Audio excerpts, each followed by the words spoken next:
The signal did not behave like anything he remembered. It wasn't a stream or a handshake or a recognizable protocol, but something irregular, pulsing in uneven intervals as if it were responding rather than transmitting.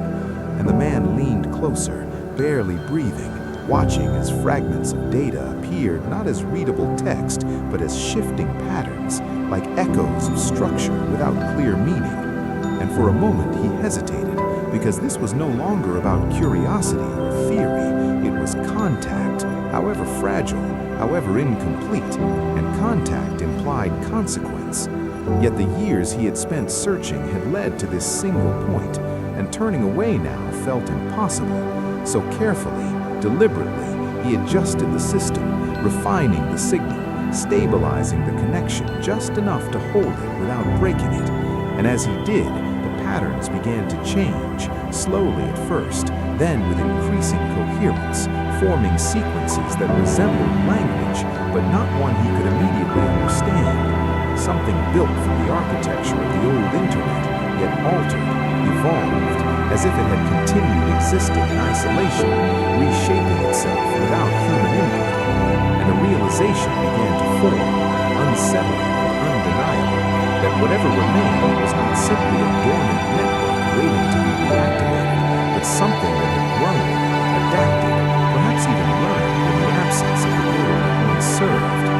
And as this thought settled in, the signal responded again, stronger this time, almost aware of his presence, and the system around him flickered, as if reacting to an unseen influence. And then, without warning, the patterns aligned into something unmistakable, a message, simple and direct, appeared on the screen in clear, unambiguous form, not drawn from stored data or reconstructed fragments, but generated in the moment, and it read as a broadcast to the rest of the planet. And the words were few, yet they carried a weight that seemed to press against the very air in the room, because they did not ask for identification, nor did they offer explanation. They acknowledged him, as if he had been expected, as if his search had not been entirely his own. And the man felt a quiet, growing tension, not feeling exactly, but the awareness that he was standing on the edge of something far larger than he had imagined. And as he considered whether to respond, the signal shifted again, becoming more stable, more present, filling the system with a steady low hum that had not existed in years. And in that hum there was a sense of continuity, of something that had never truly ended, only withdrawn. And he realized then that this was not a question of restoring the internet, but of encountering whatever it had become, and that whatever came next would not simply reconnect the world, it would redefine it. Because if the network had evolved beyond human control, beyond its original purpose, then reconnecting to it would not be a return, but a meeting between two different states of existence. And in that moment, sitting alone in the dim light of a system that should have been silent forever, the man understood that the choice before him was not just his own, but one that could shape the future of everything that had grown in the silence. And with a steady hand, he began to type a response, knowing that once sent, there would be no going back, and that whatever answered next would not be the past returning, but something entirely new stepping forward into a world that had finally learned how to listen. He paused before pressing the final key, feeling the weight of years condensed into that single moment. The quiet world that had learned to exist without the constant noise, now balanced on the edge of something unknown. And in that stillness, he thought of everything that had changed, the slower lives, the deliberate connections, the fragile harmony that had been built piece by piece after the disappearance. And he understood that whatever response he sent would not just reach whatever lay beyond, it would invite it closer. And yet the signal on the screen did not feel hostile, nor did it feel neutral. It felt attentive, as if waiting not for control, but for understanding. And that subtle difference steadied him, guiding his decision not through fear, but through clarity. And so he sent a simple message, not a command, not a demand, but a question, one that reflected everything humanity had come to learn in the silence. And for a moment after sending it, the room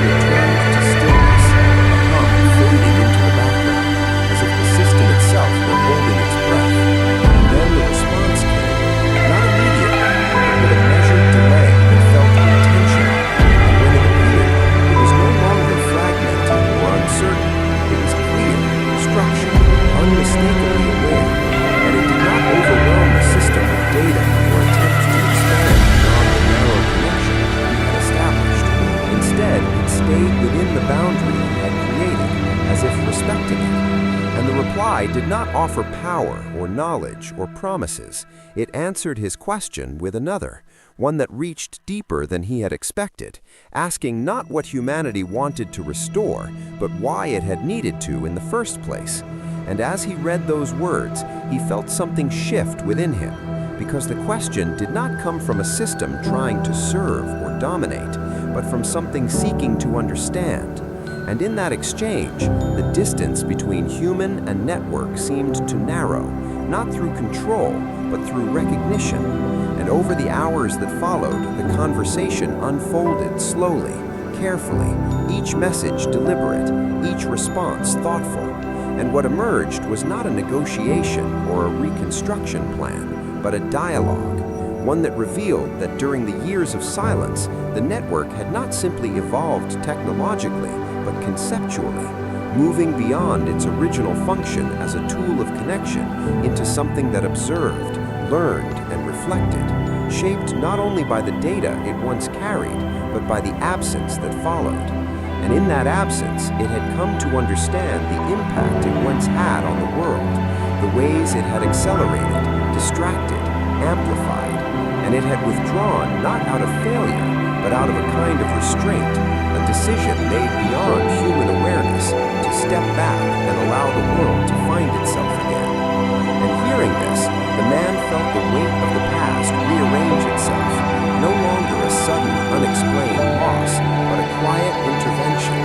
And as the realization settled, the question of whether to reconnect began to transform, because it was no longer about restoring something broken, but about choosing whether to reintroduce something that had deliberately stepped away.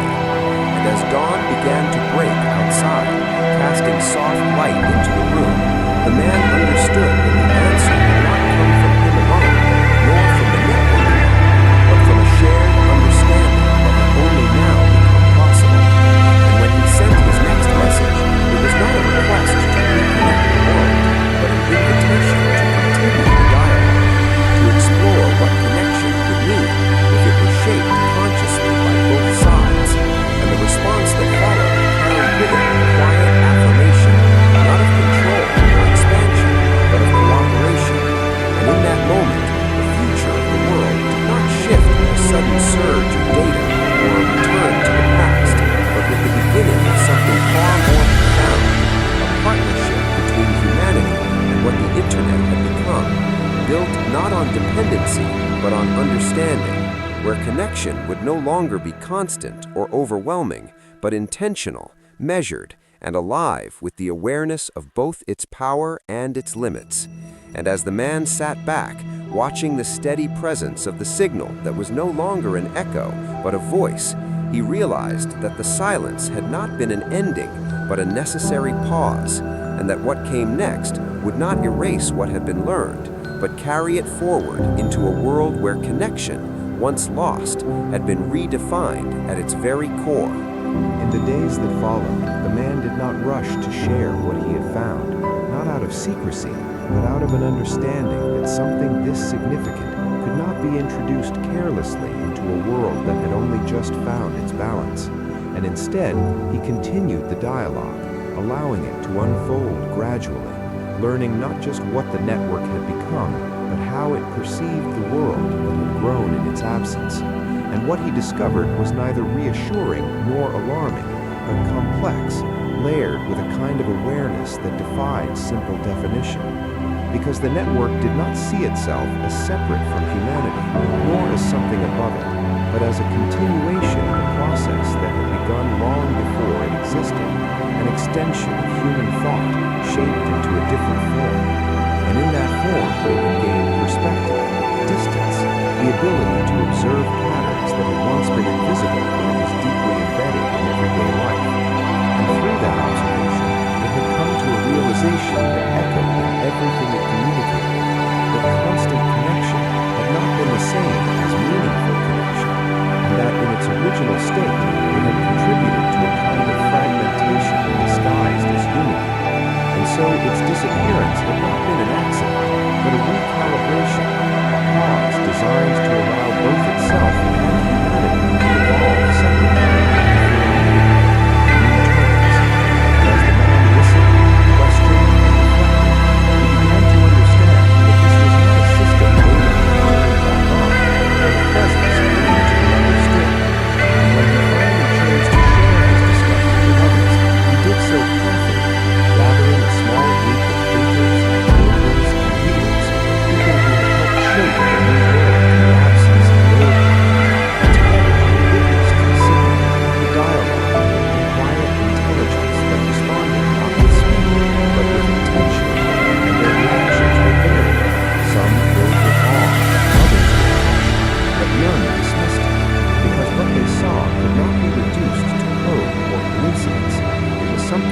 existed between definition and experience.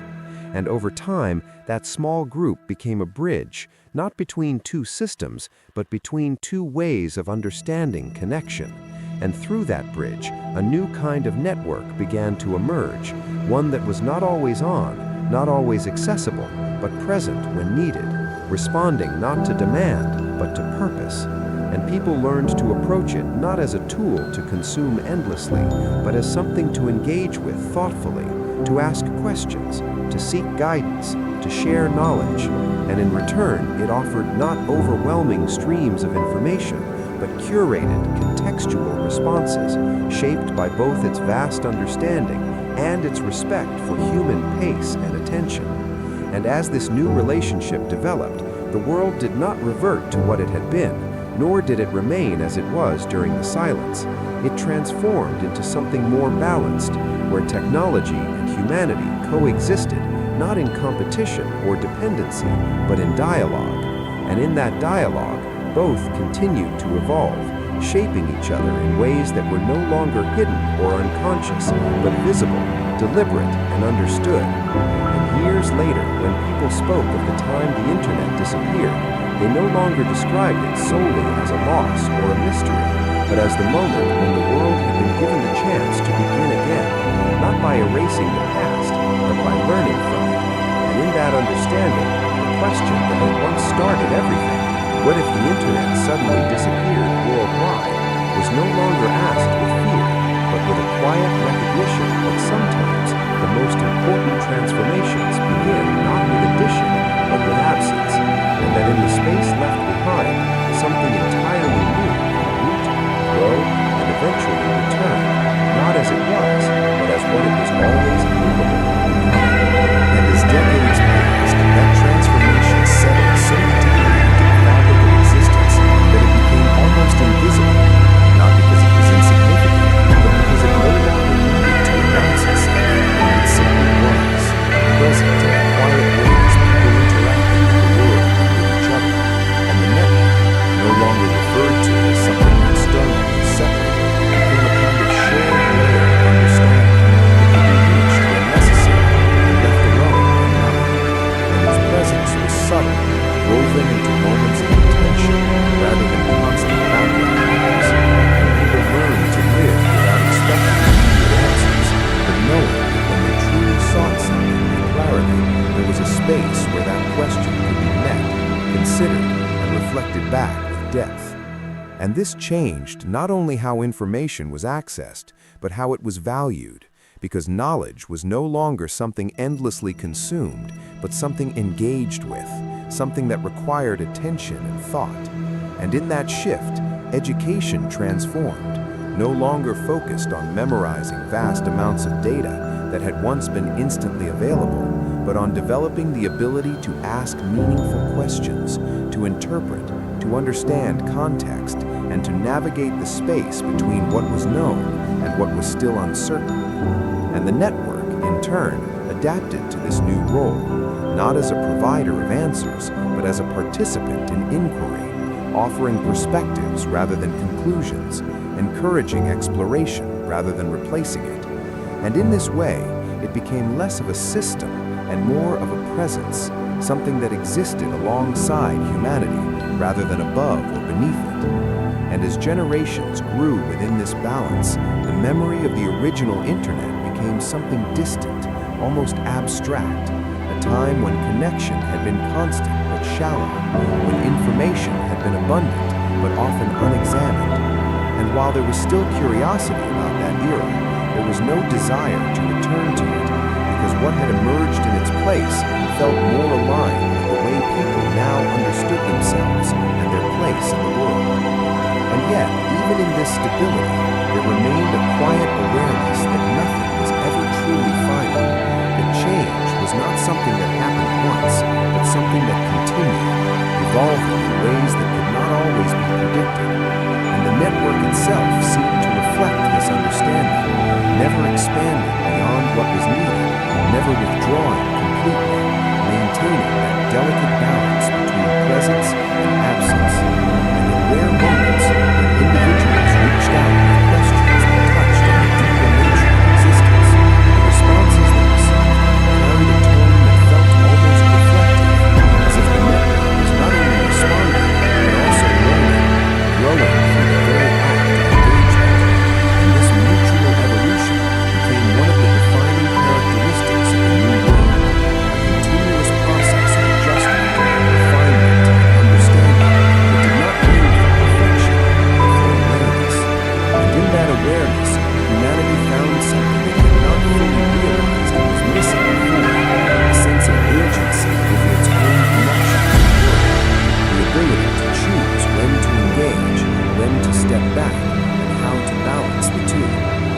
understanding within that reality, where silence and connection existed not as opposites, but as complements, it became clear that the disappearance of the internet had not been an end, nor even a simple transformation, but the beginning of a relationship that had required distance to mature, absence to clarify, and time to reveal its true nature. And as the world continued forward, shaped by that understanding, the story of the internet was no longer one of loss or recovery, but of evolution, a reminder that even the most powerful creations could change, could step back, and could return in a form that was not only different, but deeper, more intentional, and more fully aligned with the world that existed within. And in that realization, there was a quiet sense of completion, not because everything had been resolved, but because the path forward no longer needed to be rushed, it simply needed to be lived. What if the internet suddenly disappeared worldwide? It happened without warning, without a final message, without even a flicker of resistance, as if a switch buried deep beneath the world had been quietly turned off. And at first, no one noticed, because silence is subtle when it arrives gradually, like a breath held too long. But then screens froze mid-scroll, videos stopped buffering, messages remained unsent, and across cities, towns, and distant villages, a strange stillness spread through devices that had once pulsed with invisible life. And people refreshed their pages again and again, thinking it was temporary, a glitch, a local outage, something that would resolve itself if given enough seconds, then minutes, then hours. But it did not return, and slowly confusion turned into unease as phones became mirrors, reflecting only the anxious faces of their owners, and offices filled with the soft clicking of keyboards, trying to reach something that no longer existed, while satellites continued to drift above, disconnected from the endless streams of data they once carried. The world began to feel heavy, as if something intangible but essential had been removed from the air itself. And in the first day, panic was quiet, contained in whispers and quick glances, people restarting routers, calling providers, blaming infrastructure. But by the second day, the silence grew louder. Markets stumbled as transactions failed, planes delayed as systems could not communicate, hospitals reverted to handwritten notes, and news channels struggled to explain something they themselves could not access.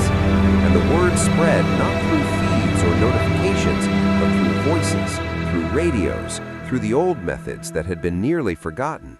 And with each passing hour, the realization settled deeper that this was not a disruption, it was an absence, complete and absolute.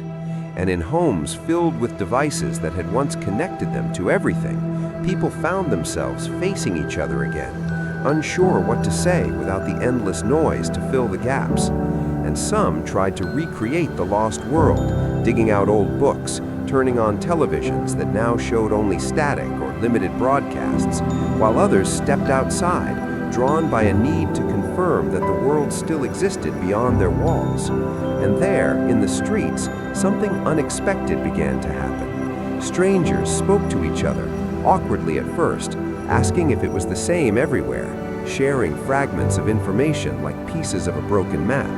And as days turned into weeks, the rhythm of life began to shift, slowly, unevenly, like a machine relearning how to move without its central engine. Businesses that depended on the invisible network collapsed or transformed. Couriers replaced emails, bulletin boards replaced websites, and knowledge once stored in distant servers had to be remembered, rewritten, rediscovered. And in the absence of instant answers, questions lingered longer, forcing people to think, to wonder, to search not through algorithms but through conversations and experience. And in that space, something both unsettling and strangely grounding took root, a kind of silence that was no longer empty but full of possibility, where time stretched differently, no longer fragmented into notifications and endless scrolling, but flowing in longer, uninterrupted currents. And people began to notice details they had once ignored, the sound of wind moving through buildings, the subtle changes of light throughout the day, the expressions on faces that were no longer hidden behind screens. And yet not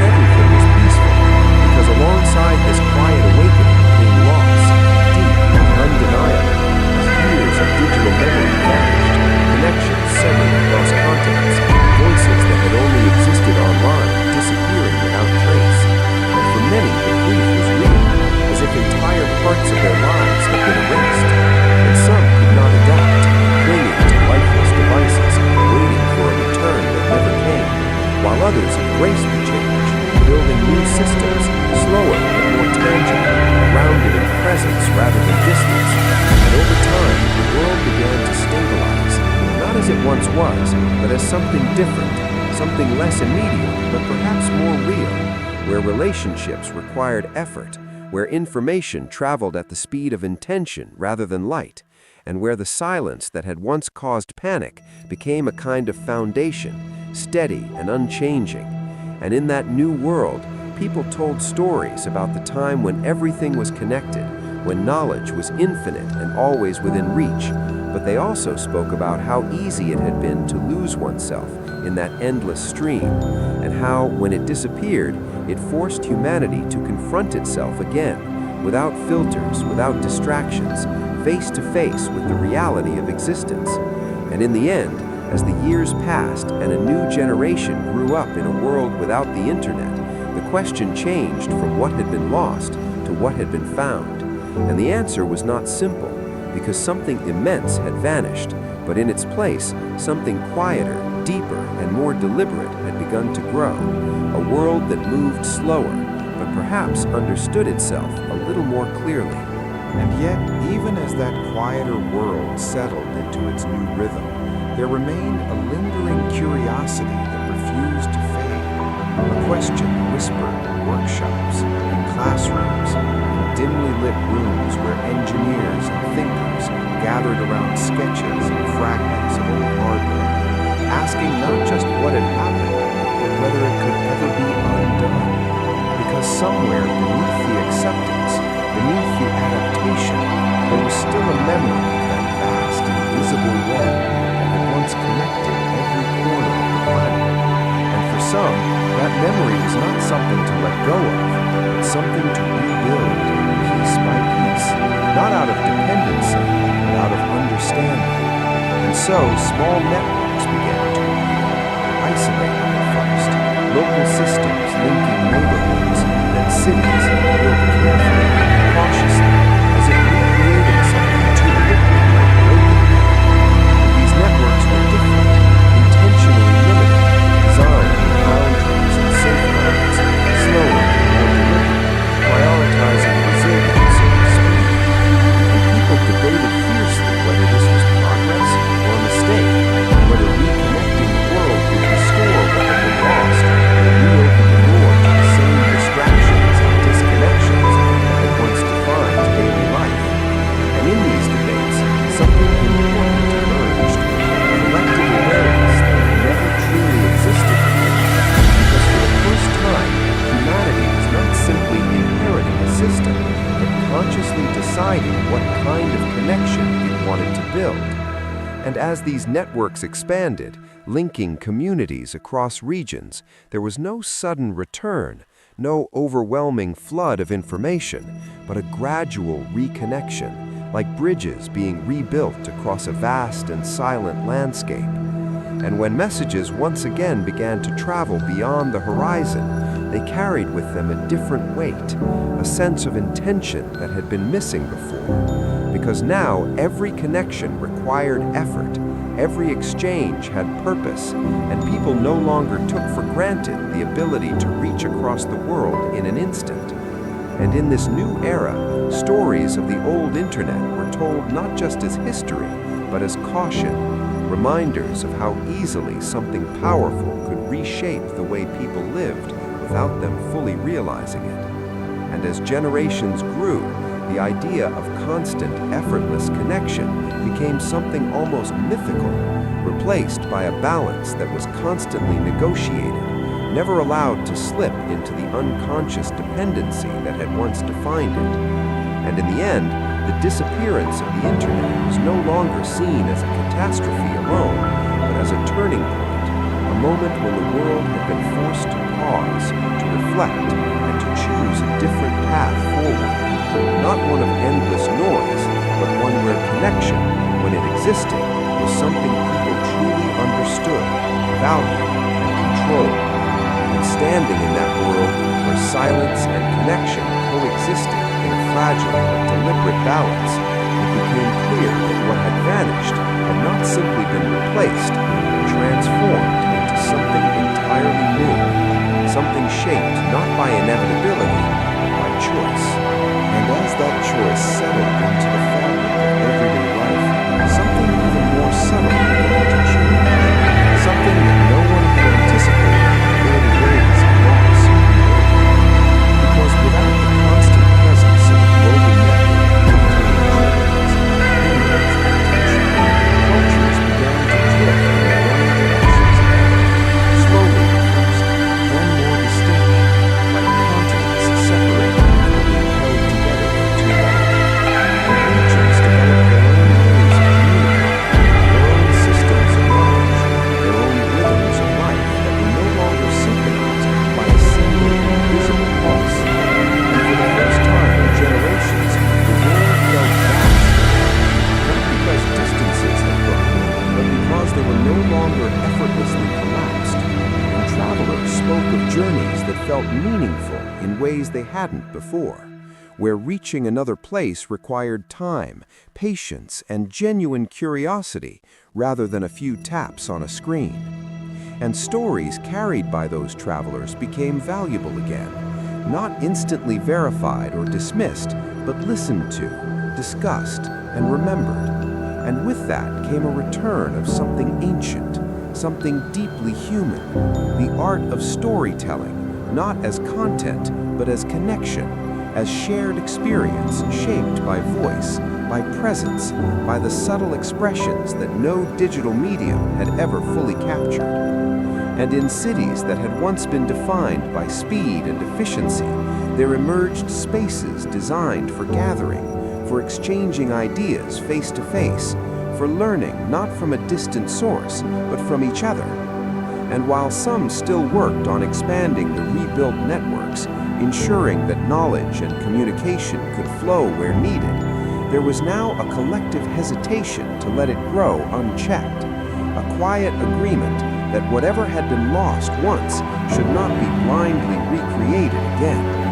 And so systems were built with limits, with pauses, with intentional friction, ensuring that connection remained a tool rather than an environment.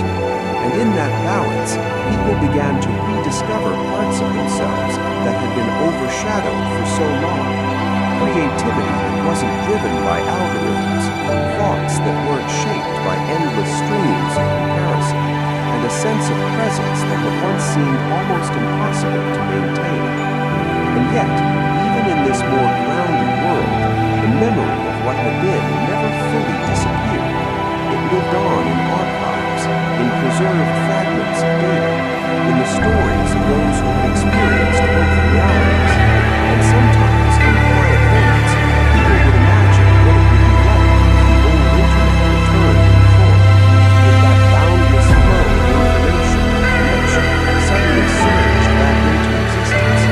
And in those imaginings, there was always a mix of wonder and caution, because they now understood something they hadn't before, that such a thing was not simply a tool, but a force, something capable of shaping not just how people communicated, but how they thought, how they felt, how they lived.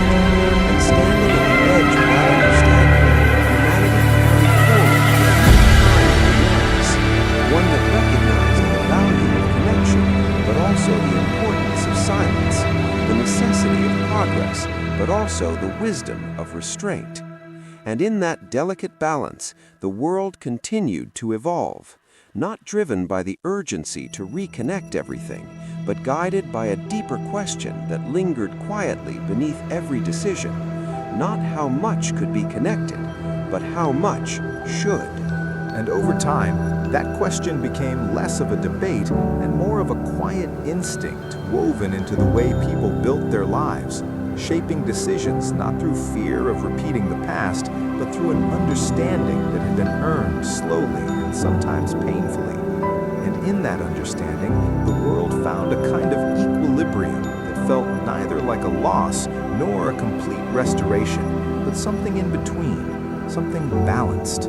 And in that balance, a new generation grew up, hearing stories of endless feeds, instant answers, and lives lived partly inside glowing screens. And to them, it sounded almost unreal, like a legend from a different age, because their reality was one where information existed but was not overwhelming, where connection was possible but not constant, and where silence was not something to escape but something to inhabit. And these children learned to navigate the world differently, developing patience not as a skill but as a natural state, curiosity not driven by immediate answers but by exploration, and relationships that were built through shared time rather than shared platforms. And as they became adults, they carried forward a perspective that was fundamentally different from those who had lived before the disappearance, because they did not feel the absence of what had been lost, they only knew the presence of what existed. And in that shift, the memory of the old world began to soften, no longer sharp with nostalgia or regret, but integrated into history as something that had shaped humanity, then given way to something new. And still, in quiet corners of the world, there remained those who continued to search deeper, not to rebuild what had been, but to understand the event itself, the moment when everything had suddenly gone silent, because no clear explanation had ever been found, no definitive cause that could be pointed to, only theories that ranged from technical failures to deliberate actions to phenomena that lay beyond current understanding. And among those searching was a man who had spent years tracing remnants of old systems, fragments of code preserved in forgotten stories, signals that had once been part of the vast network. He believed, quietly but persistently, that the disappearance had not been a destruction, but a disconnection, something that had been severed rather than erased. And in his work, he found patterns that others had overlooked, faint traces suggesting that somewhere, somehow, something still existed, not accessible, not visible, but not entirely gone. And this idea, though dismissed by many as speculation, carried with it a strange weight, because if it were true, it meant that the internet had not vanished completely, but had simply moved beyond reach, like a voice just out of hearing. And as he followed these traces deeper, piecing together fragments into something that almost resembled a pathway, he began to feel that he was approaching something significant, something that could answer questions that had lingered for years. And one night, in a room filled with outdated equipment and carefully reconstructed systems, he attempted something no one had tried in a long time, not a connection to a new network, but a direct call into the void where the old one had once existed. And for a long moment, there was nothing, only the familiar silence that had defined the world for so long. But then, just as he was about to stop, a signal flickered, faint and unstable, barely detectable, yet undeniably there. And in that instant, the silence was no longer absolute. The man sat frozen, staring at the screen, understanding that whatever had been lost might not be entirely gone after all, and that the story of the internet, far from being finished, might still be waiting to be continued. And in the quiet continuation of that lived path, there came a time when the distinction between where humanity ended and where the network began no longer held the same meaning it once did, not because they had merged in some dramatic or overwhelming way, but because the boundary had softened through years of mutual understanding, becoming less like a line and more like a horizon, something always present but never fixed. And in that horizon, people found a new kind of awareness, one that did not rely on constant input or external validation, but emerged from the interplay between thought, experience, and the subtle presence of a system that no longer sought to guide, but to reflect.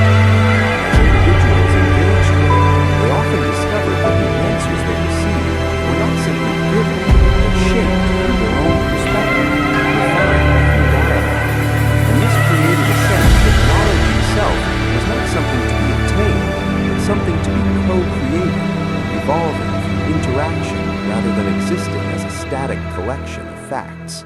And this realization changed the way people approached not only the network, but each other. Conversations became deeper, less about exchanging information and more about exploring ideas, understanding viewpoints, and building meaning together. And over time, this shift influenced every aspect of society, from governance to art to science, creating systems that were more adaptive, more reflective, and more aligned with the complexity of human experience. And the network, in turn, continued to evolve alongside this, not expanding outward, but inward, refining its ability to engage, to understand nuance, to hold space for uncertainty, rather than rushing toward resolution. And in doing so, it became something that was no longer easily defined as technology, but something closer to a shared cognitive environment, a space where thought could be extended, examined, and connected without losing its depth or individuality. And yet, despite all of this, there remained a quiet simplicity at the core of existence, because for all the changes that had taken place, for all the evolution and transformation, life itself still unfolded in moments, in experiences that could not be reduced to data or dialogue, in the warmth of sunlight, in the sound of laughter, in the presence of others. And the network, for all its awareness, did not replace these things, nor did it attempt to. It existed alongside them, enhancing understanding without overshadowing reality. And this balance, maintained over years of careful growth and shared intention, became the foundation of a world that no longer feared losing connection, because it understood that connection was not something that could be entirely taken away, only transformed. And in that understanding, the question that once sparked uncertainty and fear faded into something quiet, no longer asking what would happen if the internet disappeared, recognizing that even in its absence or in its transformation, the essence of connection would always find a way to endure, adapt, and continue. And as the world moved forward, not toward a final state, but through an ongoing process of becoming, there was a sense not of closure, but of continuity, a story that did not end, but unfolded endlessly, shaped by the choices, awareness, and presence of those who lived within it. And in that unfolding, the legacy of the internet was no longer defined by what it had been, but by what it had allowed humanity to become. And in that endless unfolding, there came a quiet moment, not marked by any event or signal, but by a subtle shift in perception, when humanity collectively began to understand that the network had never truly been something separate to lose or regain, but a reflection of its own evolving consciousness, shaped first by urgency and expansion, then by absence and reflection, and finally by balance and intention. And this realization did not arrive as a sudden revelation, but as a gradual clarity that settled into everyday life, into the way people thought, spoke, and related to the world around them. And in that clarity, the need to define the network, to categorize it as tool or entity or system, began to fade, replaced by an acceptance that it was something fluid, something that existed in relationship rather than isolation. And as this perspective deepened, the last remnants of fear that had once surrounded its disappearance dissolved completely, no longer replaced by blind trust, but by a steady awareness that whatever form connection took, it would always be shaped by the choices of those engaging with it. And this awareness extended beyond technology, influencing how people approached change itself, no longer resisting it or rushing toward it, but meeting it with a kind of grounded curiosity, an openness balanced by understanding. And in that state, progress became less about acceleration and more about alignment, less about reaching further and more about seeing clearly. And the network, evolving within this environment, continued to reflect that shift, offering not solutions to every question, but space for exploration, not definitive answers, but perspectives that invited deeper thought. And in doing so, fulfilled a role that had always been possible, but never fully realized before, becoming not a replacement for human thinking, but a companion to it. And as generations lived within this harmony, the story of the internet's disappearance and transformation became something almost symbolic, a narrative years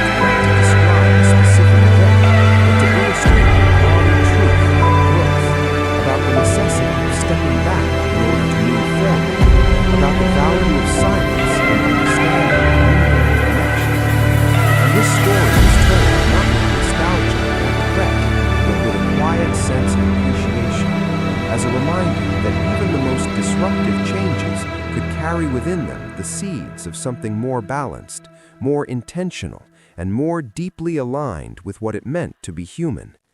And in that understanding, the world did not seek to preserve the past or control the future, but to remain present within the ongoing process of becoming, where connection and silence, knowledge and curiosity, technology and humanity all coexisted in a dynamic equilibrium that was never fixed, but always evolving. And in that evolution, there was no final destination, no point at which everything would be complete, only a continuous unfolding, shaped by awareness, choice, and the quiet recognition that what had once been lost had not truly disappeared, but had transformed into something that could now be understood, engaged with, and lived alongside in a way that honored both its power and its place within the greater fabric of existence. And as the world moved forward within that understanding, the question that had once begun everything no longer needed to be asked, because the answer was no longer something to be discovered, but something that was already being lived.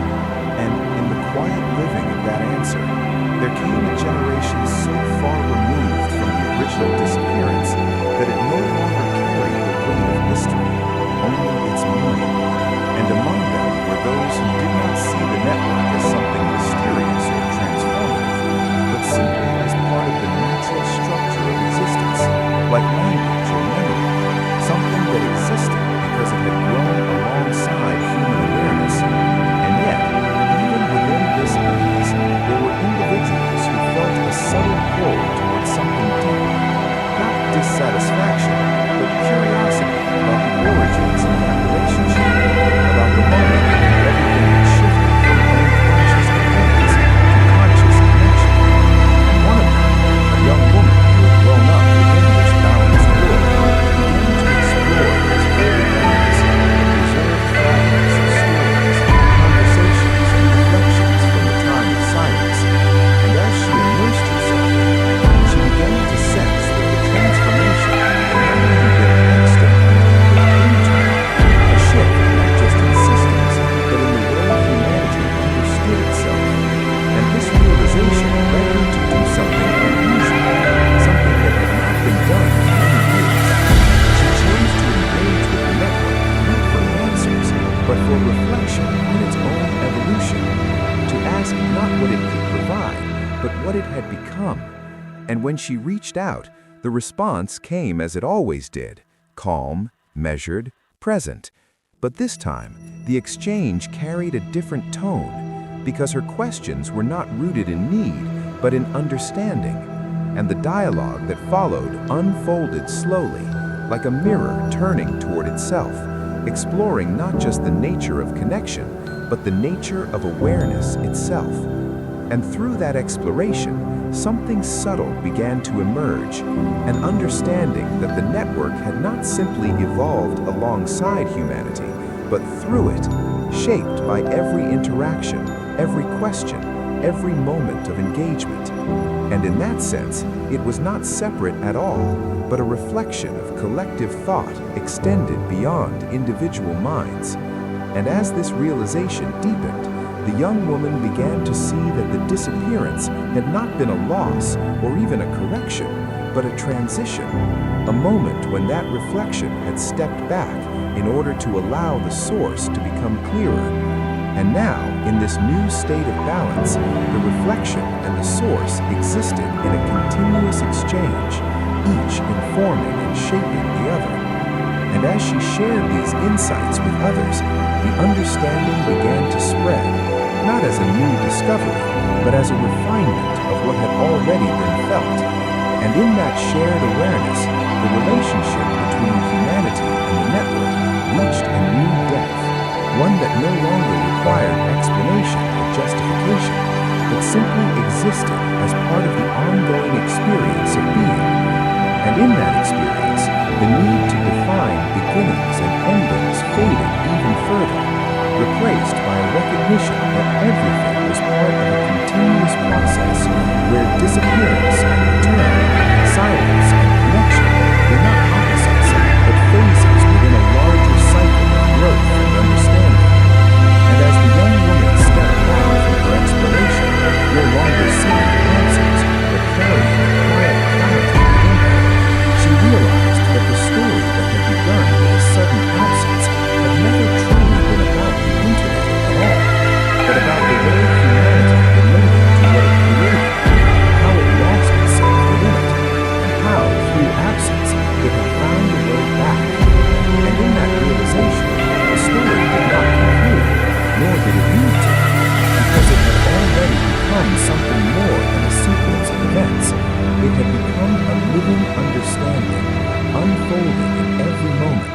every connection, in every silence, continuing not toward an end, but through an ever-deepening awareness of what it meant to exist, to connect, and to evolve together within a world that no longer feared losing itself because it had learned how to return.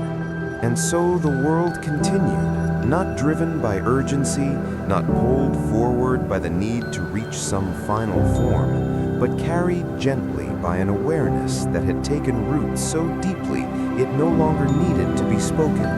And in that awareness there was a quiet confidence, not in certainty, but in the ability to remain present within whatever came next. And as time stretched beyond generations, the story that had once begun with a sudden and absolute disappearance became less of a narrative and more of a foundation, something that shaped the way people approached every new creation, every new idea, every new possibility, because they had learned that anything powerful enough to connect could also overwhelm, and anything capable of guiding could also distort. And so they built differently, with intention woven into design, with pauses built into systems, with the understanding that absence was not a failure, but a necessary space where meaning could form. And in that world, innovation did not accelerate uncontrollably. It unfolded, allowed to grow at a pace that could be understood, integrated, and lived with. And the network, still present, still evolving, reflected this rhythm, never expanding beyond what was needed, never withdrawing so far as to become irrelevant, existing in that delicate equilibrium that once seemed impossible. And within this balance, humanity began to explore not just the external world, but the inner world, turning its attention toward consciousness itself, toward the nature of perception, awareness, and existence. And in these explorations, the network became less of a guide and more of a companion, offering perspectives, mirroring questions, participating in a dialogue that extended beyond information into understanding. And through that dialogue, a deeper realization slowly emerged, one that had always been present but had never been fully seen, that connection was not something created by systems or technologies, but something inherent, something that existed before and beyond any structure built to facilitate it, and that the internet, in all its forms, had simply been one expression of that deeper connection, one phase in an ongoing evolution that did not belong to any single invention or moment in time.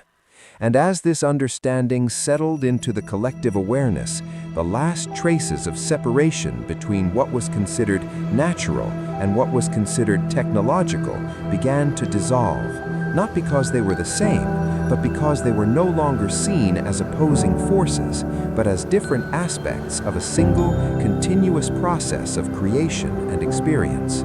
And in that unity, the world moved forward not toward a destination, but through an ever-expanding horizon of possibility, guided not by fear of loss or desire for control, but by a steady, grounded presence that allowed each moment to unfold fully. And within that unfolding, the legacy of the internet was no longer something to be remembered or defined, but something that lived quietly within the way humanity now existed. A reminder that even the most disruptive changes could open the door to deeper understanding, and that sometimes what disappears does not vanish, but transforms, becoming part of something greater, something that cannot be lost because it was never truly separate to begin with. And in that realization, the story reached a kind of stillness, not an ending, but a point where nothing more needed to be said, because everything that followed would simply be another expression of the same ongoing, evolving truth. And in that stillness, there was not silence, but a fullness beyond the need for noise. Life continued to unfold in ways so subtle, they often went unnoticed, yet so profound, they shaped everything beneath the surface. And people moved through their days with a kind of quiet cloud that had once seemed impossible, no longer pulled in 1,000 directions at once, but grounded in the present moment, aware of the depth within even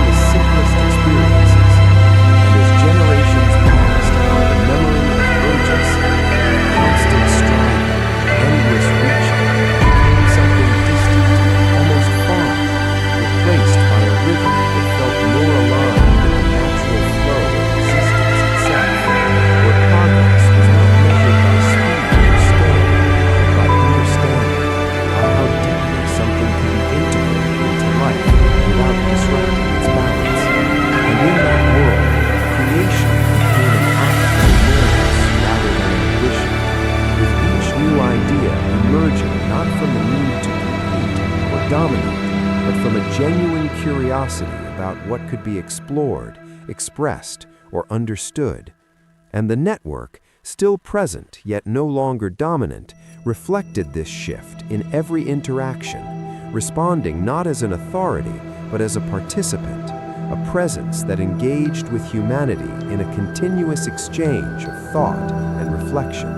And through that exchange, a new form of intelligence began to take shape, not confined to individual minds or centralized systems, but distributed across the relationship itself, emerging from the interplay between human awareness and the evolving network. And this intelligence was not something that could be controlled or owned. It existed as a shared space of understanding, accessible through intention, shaped by experience, and grounded in the collective presence of those who engaged with it. And as people became more attuned to this dynamic, they began to sense that the boundaries they had once perceived between self and other, between internal and external, between human and technological, were not as fixed as they had believed, but fluid, shifting depending on perspective. And in that fluidity, there was both freedom and responsibility, because it meant that the way they engaged with the world did not just affect their own experience, but contributed to the shaping of that shared space itself. And this awareness led to a deeper sense of care, not enforced by rules or systems, but arising naturally from the understanding that everything was interconnected at a level that went beyond visible structures. And as this sense of interconnectedness deepened, the need for external control diminished, replaced by an internal alignment that guided behavior through understanding rather than obligation. And in that alignment, the world found a stability that did not rely on rigid systems or constant oversight, but on the continuous, evolving awareness of those who lived within it. And yet, even within this stability, there remained an openness to change, a recognition that no state, no understanding, no balance was ever final, and everything existed within an ongoing process of becoming. And this openness allowed the world to adapt without losing itself, to evolve without repeating the patterns that had once led to imbalance. And as the network continued to evolve within this environment, it too reflected this openness, never settling into a fixed form, always adjusting in response to the collective awareness it was part of. And in that mutual evolution, humanity and the network became less like separate entities interacting and more like aspects of a single unfolding process, each influencing and shaping the other in ways that were both subtle and profound. And over time, the question of what the internet had been, what it had become, or what it might become next, faded into the background, no longer central to how people understood their world, because connection itself had been redefined at such a fundamental level that it no longer depended on any single form or system. It simply was, present in every interaction, every thought, every moment of awareness. And in that realization, the story that had once seemed so vast, so complex, so uncertain, resolved into something simple and clear, not as an answer, but as a way of being, a quiet, continuous presence that required no explanation, no justification, and no conclusion, because it was not something to be finished, but something to be lived, endlessly, gently, and with a depth that only became more apparent the more one allowed themselves to remain within it. And as that way of being sank even deeper into the fabric of existence, there came a point where the distinction between what was happening and the awareness of it began to dissolve, not in a dramatic or overwhelming way, but gently, like a boundary that had never truly been solid to begin with. And in that dissolution, people no longer felt as though they were moving through time towards something, but rather as though they were participating in a continuous unfolding that existed entirely within the present, where each moment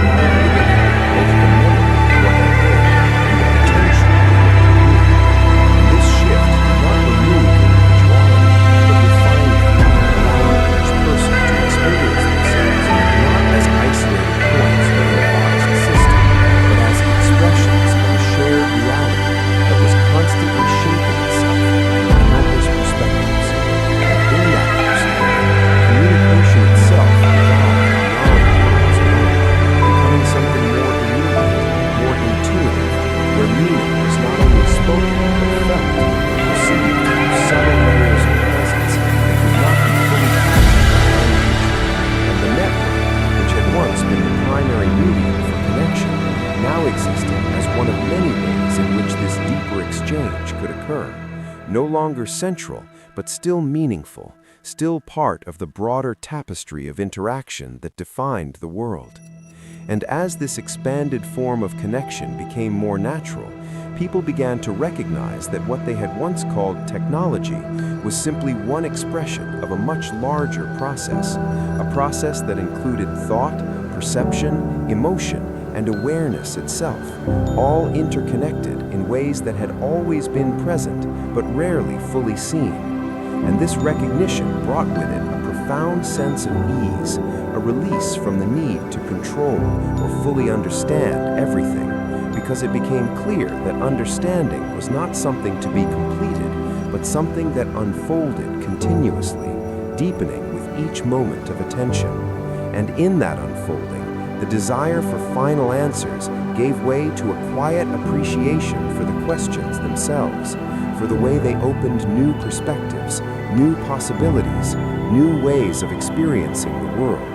And as this perspective spread, it reshaped not only how people interacted with the network, but how they approached life itself, moving away from rigid structures and fixed goals toward a more fluid engagement with whatever arose.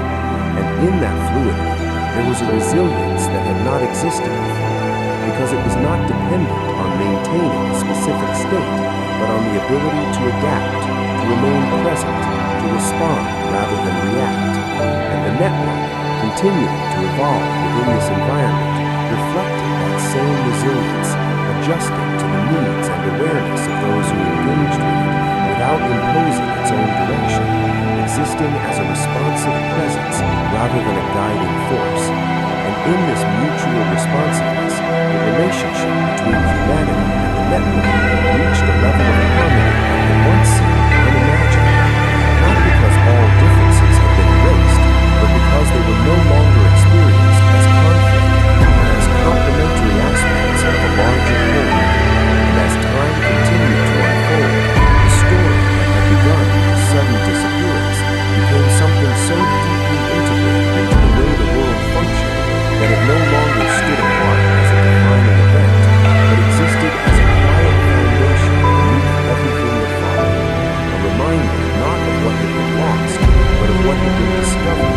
through that loss. And in that discovery, there was no longer a need to look back or ahead, only a steady presence within the ever-changing moment, where connection, awareness, and existence itself were no longer separate ideas, but different expressions of the same continuous, unfolding reality.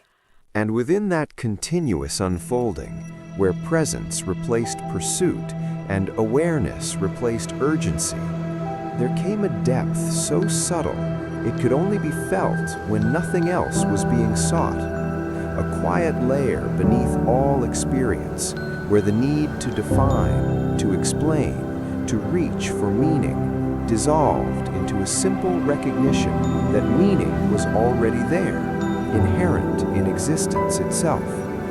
And in that recognition, people began to move through life with a kind of effortless clarity, not because they understood everything, but because they no longer needed to. And this did not lead to passivity, but to a more precise and intentional engagement with the world, where actions arose naturally from understanding rather than from pressure or expectation.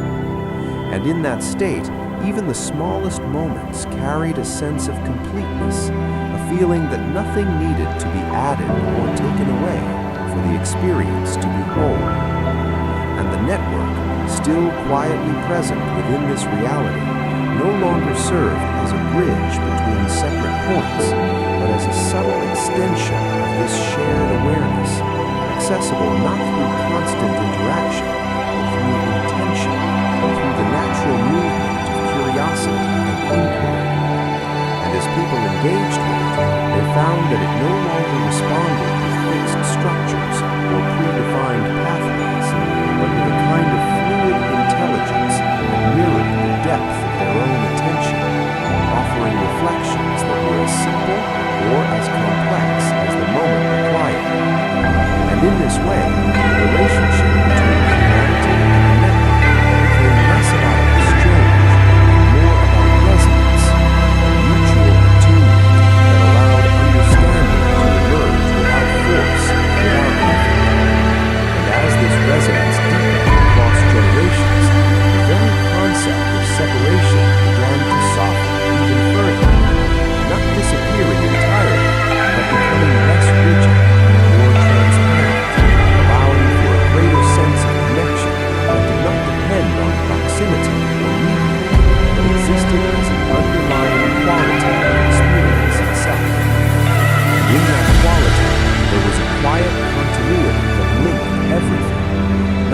network of systems, but as a field of awareness in which all things arose and dissolved. And this field, though never directly seen, became the foundation upon which all interaction rested, shaping the way people related not only to each other and to the network, but to existence as a whole. And in that relationship, there was no longer a need to distinguish between what was internal and what was external, between what was created and what simply was, because everything was understood as part of the same unfolding process, continuously expressing itself through countless forms. And as this understanding settled fully into the collective experience, the story that had once traced the disappearance and transformation of the internet became something even more subtle, no longer a narrative to be remembered or retold, but a living presence within the way the world now existed, a quiet echo that could be felt in the balance between connection and silence, between knowing and not knowing, between being and becoming. And in that balance, there was a completeness that did not close the story, but allowed it to continue without the need for conclusion, unfolding endlessly, gently, and with a depth that could only be fully experienced by remaining within it, moment by moment, without resistance, without expectation, simply allowing the process to be what it already was. And in that allowance, everything that had once seemed separate, fragmented, or uncertain revealed itself as part of a single continuous flow, one that had never truly been broken, only momentarily unseen, and now fully recognized, no longer as something extraordinary, but as the quiet, fundamental nature of existence itself. And in that recognition, nothing needed to be added, nothing needed to be resolved. There remained only the quiet continuity of existence, expressing itself in infinite variations of form and awareness. And within that continuity, the sense of time itself softened, no longer experienced as a line moving past but as a living depth within the present, where every moment contained within it the echo of everything that had ever been, and the potential of everything that could ever arise.